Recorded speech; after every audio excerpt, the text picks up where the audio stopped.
Residential buy-to-let is pretty much on its last legs, but you need to pivot right now and change your game right now. In this video, I'm going to share with you my personal buy-to-let survival strategy. The writing has been on the wall for residential buy-to-let for quite a few years now, and it's definitely the case that the glory years are well and truly over. Now, one of the things we've been doing in our buy-to-let business is taking a root and branch look at what we do and look at the areas that seem to be at risk and look at what immediate strategies we can put in place to mitigate those risks so that we can survive the onslaught on buy-to-let that is still to come. Now, if you're new to this channel, make sure you subscribe and hit that bell icon. We put out 3 videos each and every week dedicated to keeping you on top of your property investing game. Don't forget to like this video. Also, tell me what you think in the comments below. Now, a bit of context here. The whole buy-to-let and private rented sector seems to go through cycles. Now, all through the 60s and 70s, socialist governments pretty much killed it all off, and it was nothing. It was absolutely nothing. It was Margaret Thatcher who saw the rebirth of the private rented sector in the late 1980s. What she brought in was the Assured Short-Hold Tenancy Act.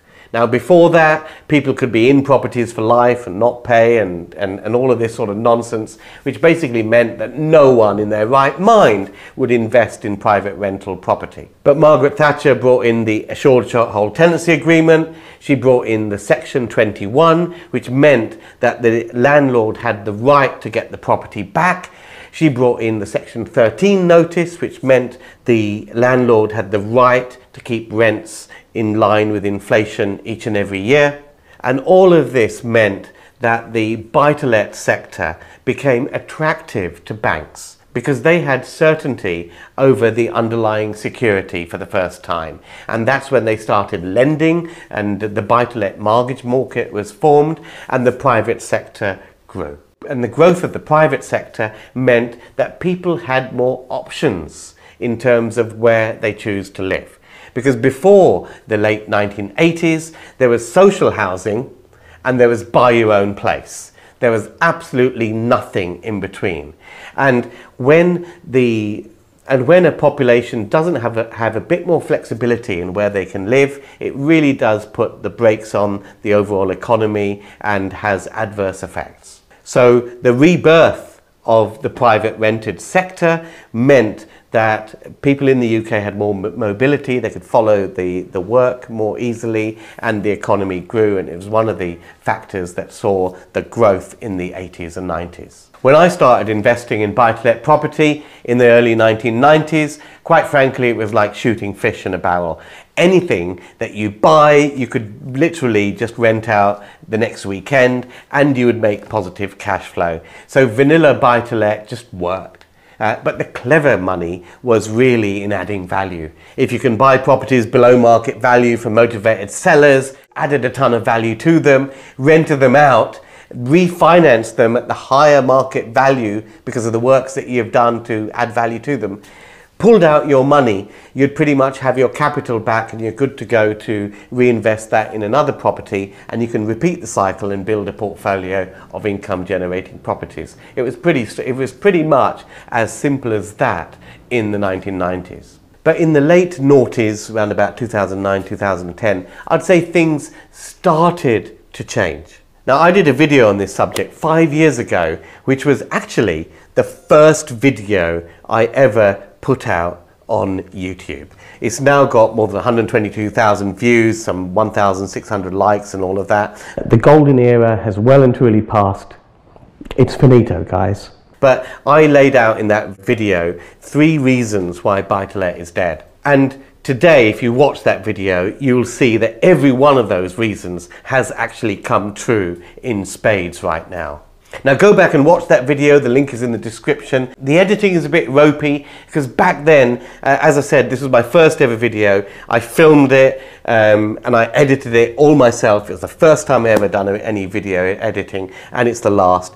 These days, of course, we've got a full studio set up, and James, our studio manager and video editor, does all this. James, give us all a wave.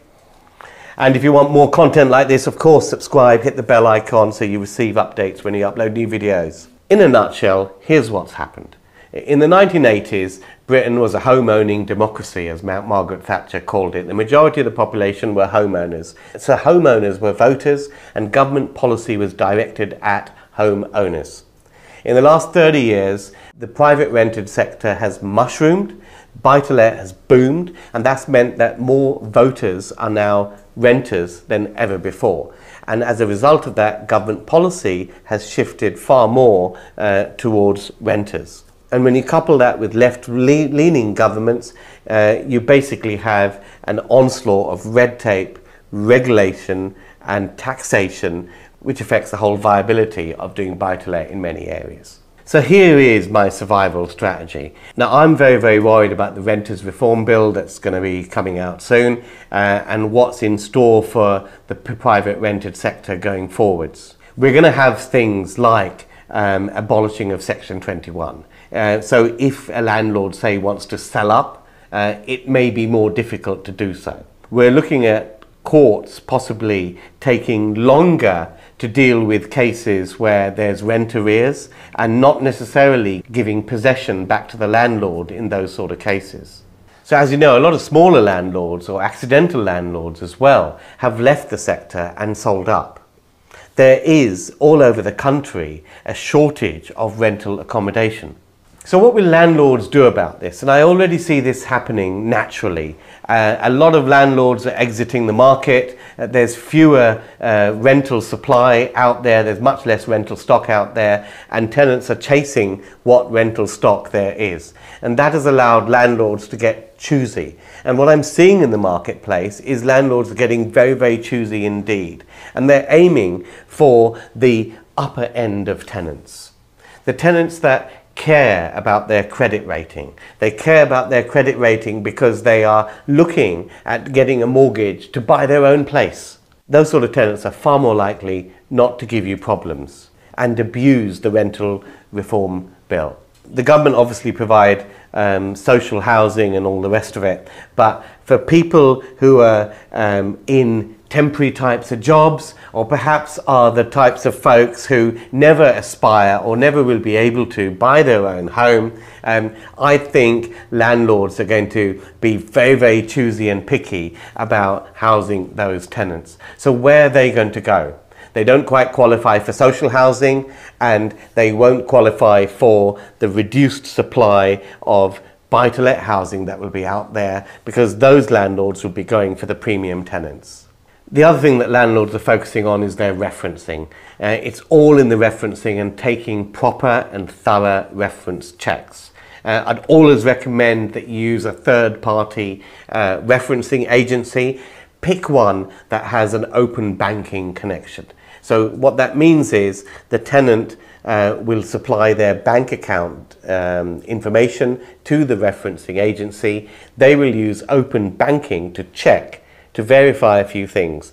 The referencing people will be able to verify that, one, they're receiving their salary payment every month, and they're paying their rent payment every month without fail. It's never been more important to make sure that the tenants you take on, you do so fully referenced, and when you get them fully referenced, you'll also qualify for rental and legal insurance protection.